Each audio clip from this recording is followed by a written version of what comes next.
Des histoires sur la Dame Blanche, il en existe plein en France et ailleurs dans le monde. Mais connaissez-vous l'histoire de la Dame Verte ?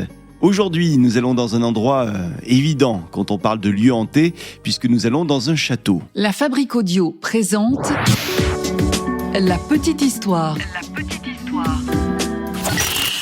www.lafabriqueaudio.com. Salut tout le monde et bienvenue dans la petite histoire du paranormal. Je suis Florent Mounier, c'est moi qui vais vous narrer ce nouvel épisode qui a été écrit et mixé par Sébastien Girard, produit par La Fabrique Audio. Avant de commencer, merci à toutes et tous pour vos nombreux commentaires sur nos podcasts. Ça nous fait vraiment plaisir. Il y en a beaucoup. Sur Spotify, vous pouvez nous lâcher tous ces commentaires. Et puis, ça se passe aussi sur YouTube et sur les réseaux sociaux. Et on a aussi les audiences qui augmentent de plus en plus. Au total, vous êtes plus de 50 000 abonnés à la petite histoire. Donc, un grand merci à vous. Allez, sans plus attendre, direction le Maine-et-Loire, en France. Nous sommes dans le château de Brissac.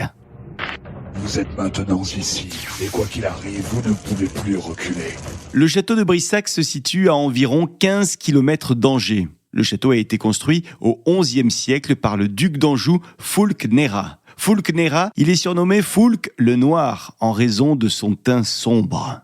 Ce château, comme tous les châteaux, il a la vocation de protéger des terres. En l'occurrence, l'édifice surveille la vallée de l'Aubance et protège les terres angevines.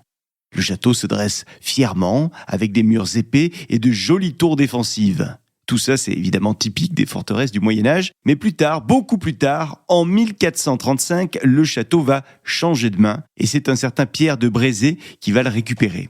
Alors Pierre de Brézé, c'est un fidèle compagnon du roi Charles VII.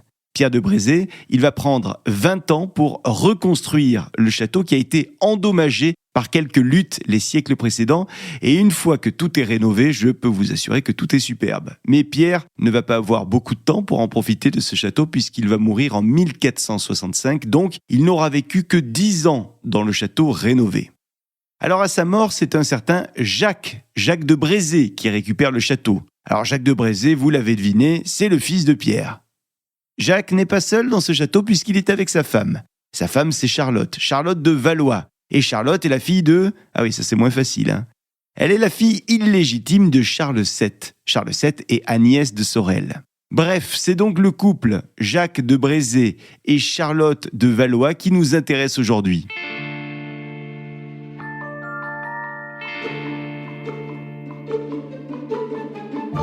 Et dans leur mariage, le moins qu'on puisse dire, c'est que ça ne va pas fort. Le couple est loin, très loin d'être heureux.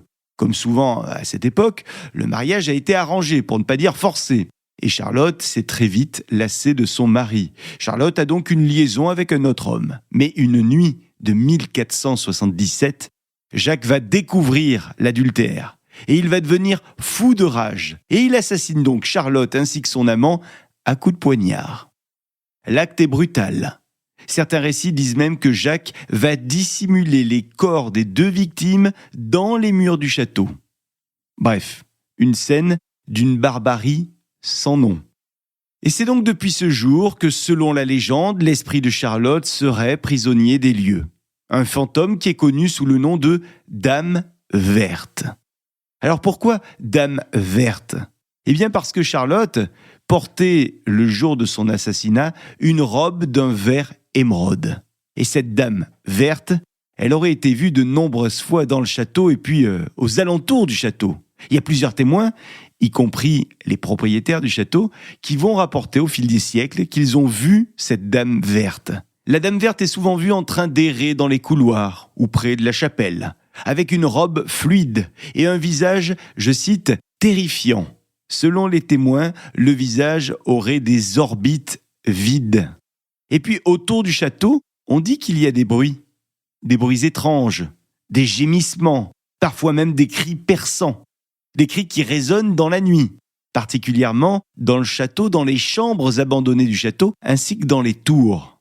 Certains décrivent aussi des sensations de froid et d'oppression dans le château, avec une atmosphère glaciale et un malaise inexpliqué. Et tout ça est ressenti dans certains lieux du château, notamment dans les escaliers ou dans les chambres supérieures du château.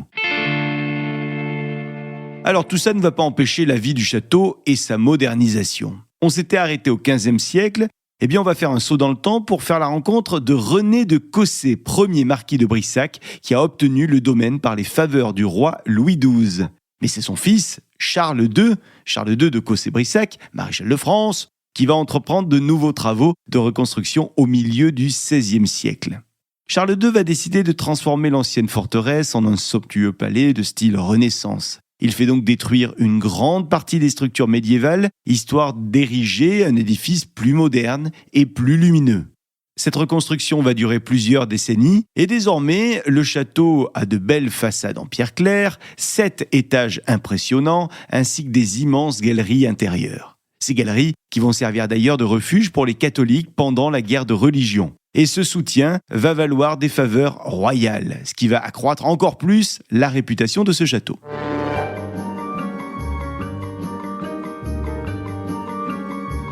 Plus le temps passe, et plus l'édifice s'embellit. Et on peut même dire que l'édifice s'embourgeoise sous l'impulsion des Brissac au cours des XVIIe et XVIIIe siècles. Mais à la Révolution française, le château subit un rude coup, il est pillé, il sera en partie détruit par les révolutionnaires et il va tomber quasiment en ruine. Mais il va subir une nouvelle restauration, cette fois-ci au XIXe siècle. Alors aujourd'hui encore, le lieu est habité et il est même entretenu par les descendants des Brissac. Et ces descendants racontent régulièrement des événements étranges en lien avec le château. L'un de ses descendants aurait même dit qu'il était habitué aux bruits nocturnes dans le château et qu'il considérait ces manifestations comme faisant partie de la vie quotidienne au château. Alors comme souvent dans ce genre d'histoire, difficile de savoir s'il se passe vraiment des choses ou si tout ça n'est qu'un coup de pub pour faire venir des visiteurs. Bon, une chose est sûre, c'est que Charlotte a bel et bien été assassinée avec son amant entre ces murs du château qui est le plus haut château de France et qu'on appelle le géant du Val-de-Loire. Voilà les amis, c'était la petite histoire sur la Dame Verte qui hante le château de Brissac. Dites-nous d'ailleurs si vous connaissez cette histoire et ce lieu qui est majestueux. Je vous invite à aller voir les photos si vous ne le connaissez pas, ce château, c'est vraiment magnifique. Et si cet épisode vous a plu, n'hésitez pas à le partager autour de vous. Si vous aussi vous connaissez une histoire flippante ou si vous avez vous-même vécu une histoire étrange, dites-le nous, venez nous la raconter sur les réseaux sociaux, sur Spotify, YouTube ou par mail contact@lafabriqueaudio.com. Et quant à nous, on se retrouve très vite pour un nouvel épisode. Salut. La Fabrique Audio présente La Petite Histoire. Vous souhaitez devenir sponsor de ce podcast ?